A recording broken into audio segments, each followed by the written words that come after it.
ऊपर किसी सांसद को कब बोलना है, क्या बोलना है, यह लोकसभा अध्यक्ष सदन की व्यवस्था को देखते हुए वह समय और व्यवस्था तय कर सकते हैं कि कैसे बोलना है।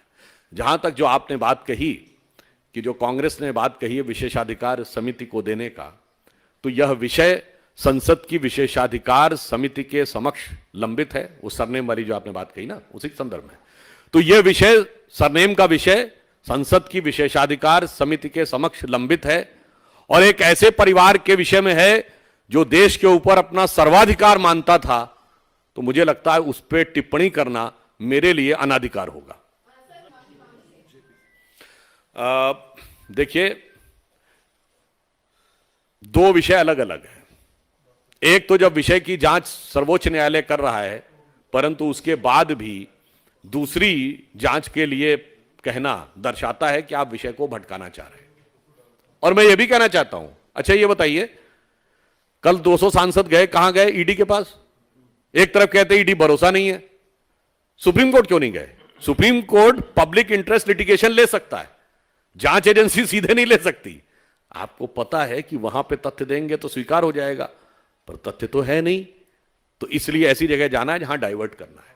अब रही बात जो माफी मांगने की, तो राहुल गांधी जी ने जो कार्य किया है वो जन जन के मन में उसने आक्रोश उत्पन्न किया है, जिसकी वजह से जनप्रतिनिधियों यानी सांसदों के मन में भी उतना ही तीखा आक्रोश है। हमारे राष्ट्रीय अध्यक्ष जेपी नड्डा जी ने भी आज उसकी अभिव्यक्ति की है। आज तक कोई ऐसा उदाहरण नहीं है जब भारत के किसी मुख्य विपक्षी दल के नेता ने जाकर विदेश में दूसरे देशों से प्रतिक्रिया मांगने की बात कही हो और उन्हें लोकतंत्र का रखवाला कहा हो। मैं राहुल गांधी जी को याद दिला देना चाहता हूं, 1977 में सत्ता से हटने के बाद, शायद 1978 या 79 में इंदिरा जी भी गई थी लंदन। उन्होंने भी कभी यह नहीं बोला था, जबकि शायद जहां तक मुझे ध्यान है वो जेल से बाहर निकलने के बाद गई थी। मगर अफसोस कि उन्होंने भारत की इस लोकतांत्रिक परंपरा के साथ और पूरे भारत का जो अपमान किया, इसके लिए उनको बिना शर्त माफी मांगनी चाहिए। तो इसीलिए तो दिल्ली के अलावा वो कहां कहां सक्सेसफुल हो पा रहे हैं।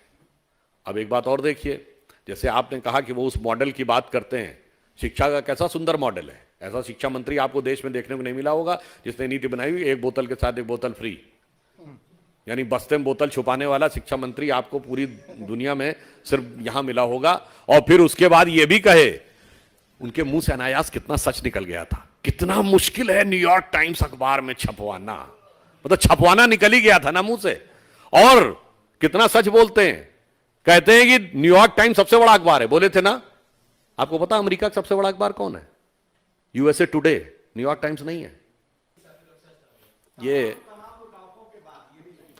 मान्यवर, ये सरकार का बयान होता है तो इस समय वो कैबिनेट के द्वारा अनुमोदित बयान होता है। तो आप ये कहिए एलजी साहब ने सरकार का वक्तव्य पढ़ा है, बस इतना संशोधन कर रहा हूं आपके में।